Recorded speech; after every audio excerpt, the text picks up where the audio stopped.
State-funded Vanderbilt University embraces the Young Democrat Socialist chapter on their campus. Knox County District Attorney is going to look into crossover voting in Knox County.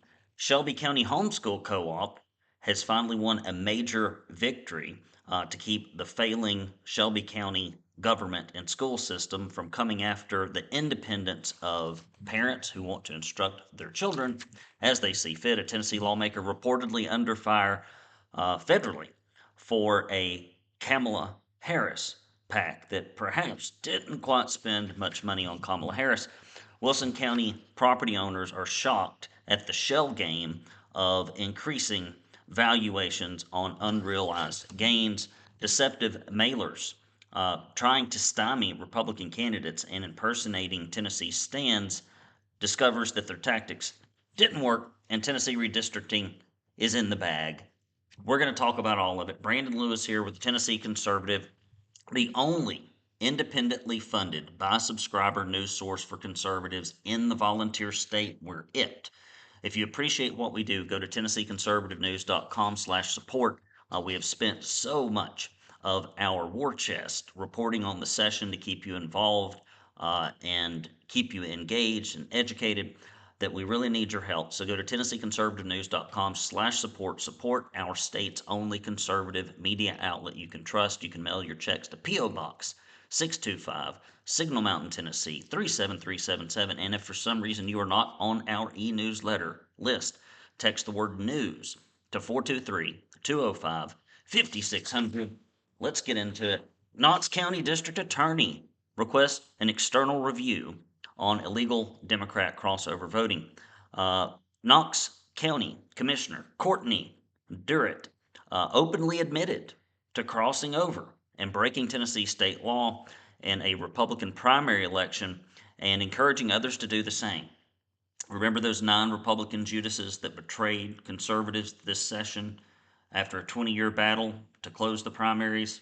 Well, here's another case of how Republicans' inaction is leading to detrimental consequences. The district attorney is now asking executive director of the district attorneys general conference to appoint a district attorney pro tem because the district attorney in Knox County is a Republican and doesn't want it to look like a witch hunt.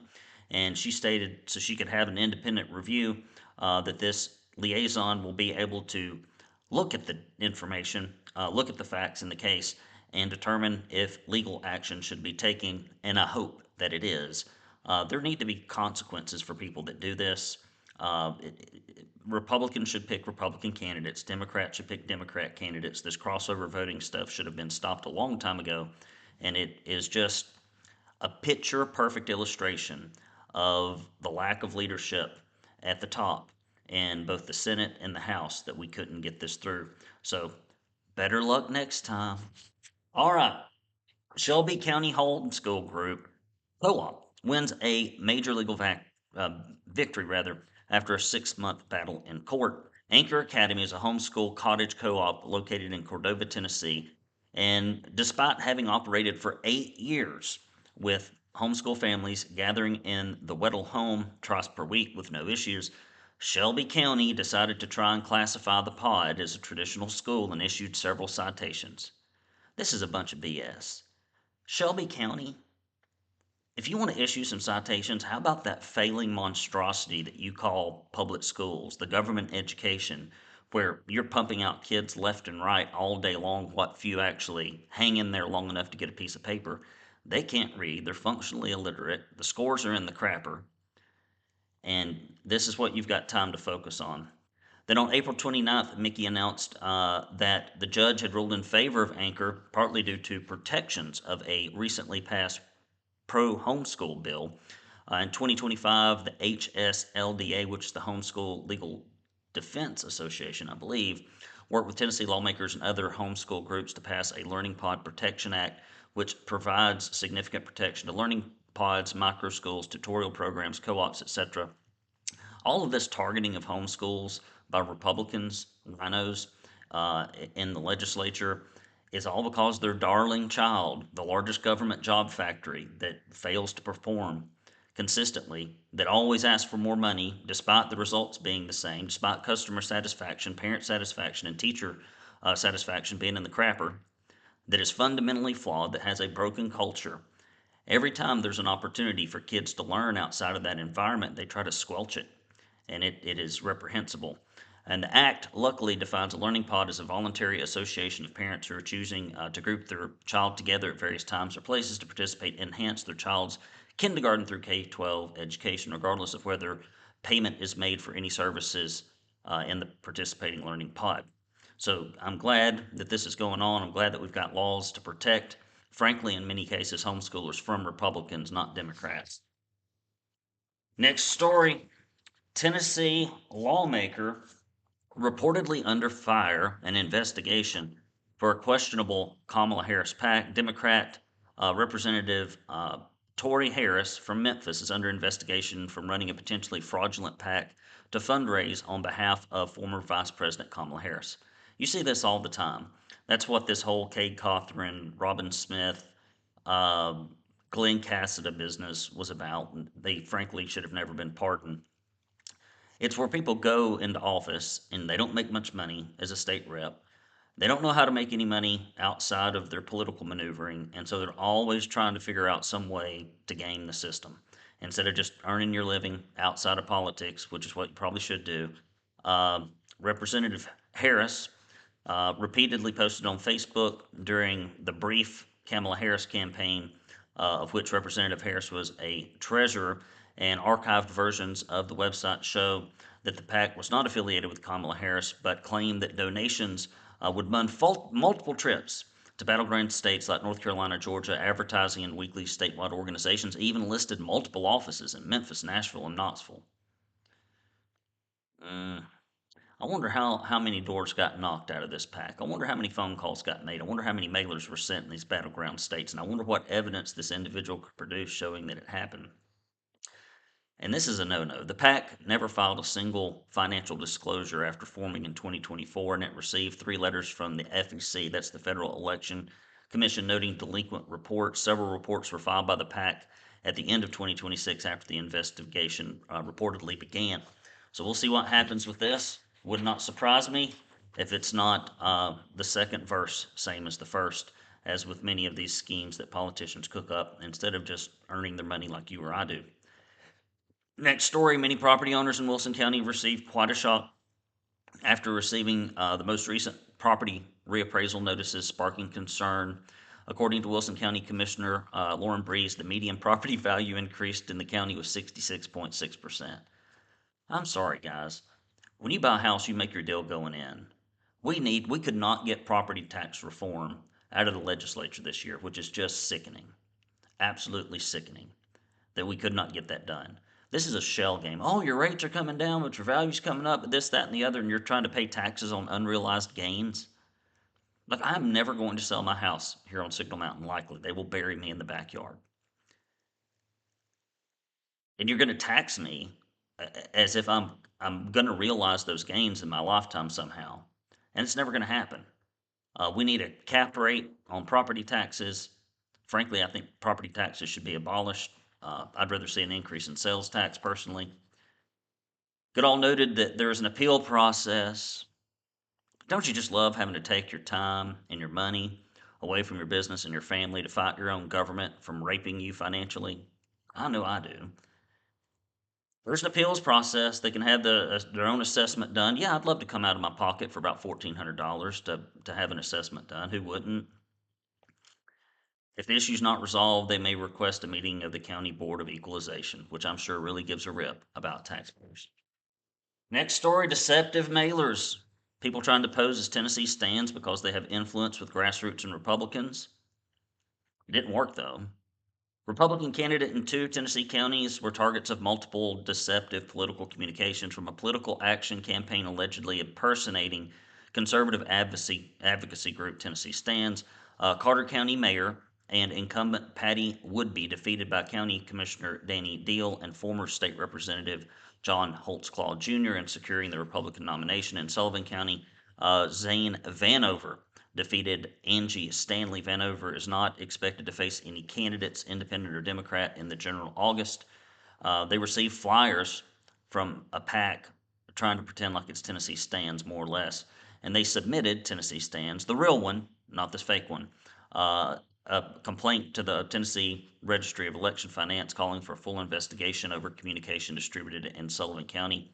It outlines 4 separate communications where the organizations were not authorized by Tennessee Stands, and Ann Lowry stated that the use of their name was not only unauthorized, but appeared to be designed to mislead voters. Who would ever mislead voters in a campaign? I never heard of such. Redistricting. It's done, guys. We're red. And as I've said before, I don't like gerrymandering and redistricting personally. I think if there are 40% Democrats in your state, you should probably have about 40% representation. However, when people start playing dirty pool at the federal level, you can't just stand there, with your hands behind your back and get punched in the face. I mean, you've got to defend yourself. And so I think what we are going to see, and if you look at the analysis, if the red states and purple states were red or blue, right, that we would have enormous gains in the House that would be uncatchable for Democrats. And they probably know that. They may have started something that they can't finish. And not only as it stands with the population, with those red states, if they just completely flip, change the makeup of the House, I would say not permanently, but for a long time, you're also seeing that all the red states are the ones that are enjoying population increases while the blue states, because of poor governance, are shrinking. So I think long term, it'll be interesting to see how this plays out in the primaries and in the general election to come. That's what we got. Those are the news and headlines, guys. We really do need your financial support. Good Lord, I sound like a broken record. It has been the doldrums, right? Like, we've still got to report and inform the grassroots, but because Trump's in office, people aren't paying attention. Who knows? In 2020, we had a catastrophe, and everybody woke up and rallied. And now that that has passed, people think that the government has reformed itself somehow and that those things can't happen again, which is not the case. So, guys, if you could go to TennesseeConservativeNews.com/support, give $50 or more. We'll send you a proud Tennessee conservative tumbler, koozie, 2 bumper stickers, a directory of your elected officials, and my heartfelt thanks. And if you give a $10 recurring donation, which doesn't sound like much, and Lord, it ain't. It's like getting blood out of a stone sometimes out here. Conservatives, put your money where your mouth is, put your time where your mouth is. Don't identify as a conservative. Just do it. What's going on this weekend, guys? Well, tonight I'm going out on a date with Mama. So that should be a good time. I'm about to go to the gym, work out prior. I'll see if I can lay out in the sun for a little while the weather's still looking good. And Saturday we're gonna have a lot of mamas over here at the house for Mother's Day of the Fincher family and extended family. And I don't know what Sunday holds. We'll probably have to go to church on Sunday because we typically go on Saturday nights because of the youth program, but we'll likely have to go down there on Sunday. I don't know what else I got going on. I can't think of anything. It's kind of wide open. I'm glad not to have to be traveling and going places. I spent last weekend at Jacksonville State University celebrating my fraternity's 50th anniversary, and that was a lot of fun. I had not been back to that campus in 10 years, and I think about 10 years. Really, like, actually spent some time. I think I drove through there maybe 7 years ago or so. But it's changed quite a bit. Lots of nostalgia there. There's really only 3 places I've ever lived: Marshall County. I did live in Albertville and Gunnersville, but it's kind of all one connected county. And I worked and did school and had friends all over the county, so like I kind of consider that whole area my stomping grounds. Enjoy going back there still. Lots has changed, obviously. But Jacksonville, I spent 4 years there. And so it was nice, fun to go back there, and I had a lot of my fraternity brothers that I got to spend some time with that I haven't seen in a while, and that was enjoyable. So that's where I was, and we went to Nakalula Falls. If you've never been to Nakalula Falls in Gadsden, I think it's worth the hour and a half trip. If you got kids, especially, there's lots of neat things to do. They've got a new petting zoo. They got a reptile house. They had a hairless guinea pig, which I thought was pretty interesting. I got to pet several animals. Just exciting stuff. Big, huge waterfall. Went to, I think it's called Blackstone Pizza in Gadsden. Delicious. It was really good. Had a very thin cauliflower crust. I like a real thin crust pizza. It was great. I'd go back again. So highly recommend that for a tourist destination. Guys, it's Brandon Lewis here with the Tennessee Conservative. Love you, mean it. If you can reach out and help us, let us know. And for those of you that listen to the very end of the podcast, all three of you, uh, we are going to hopefully in the next maybe month or so launch an organizational fundraising program. And if your grassroots organization might consider hosting us for a fundraiser to help our publication survive, reach out to me, Brandon at TennesseeConservativeNews.com. That's Brandon at TennesseeConservativeNews.com. The Conservative Club of Tellico Village was so kind to help us with a fundraiser, and it really takes a load off of us as an organization when somebody secures the location and feeds some people a spaghetti dinner or whatever you got to feed them, and we can come in and update people on what's going on in the legislature, what's going on with conservative journalism. So if you care about what we do, I mean, we're basically the only news publication that serves grassroots organizations in the state of Tennessee, the only one. And we try to publish every event. We try to notify people of things that are important. We keep people up with party news and conservative organization news. We're kind of like a hub. And we just really try to connect all the conservative groups through sharing information and events. So if you're like, man, I don't want to see the Tennessee Conservative disappear, then reach out to me. We're in the infancy of putting this program together. We are meeting some of the staff next week to discuss it, and so I just thought I'd throw that out there and see if I get some replies or if I hear cricket, cricket, cricket. Yeah, we shall see. It's Brandon Lewis here with the 10 Con Big 7 saying I love you, mean it, take care, guys. We'll see you next week.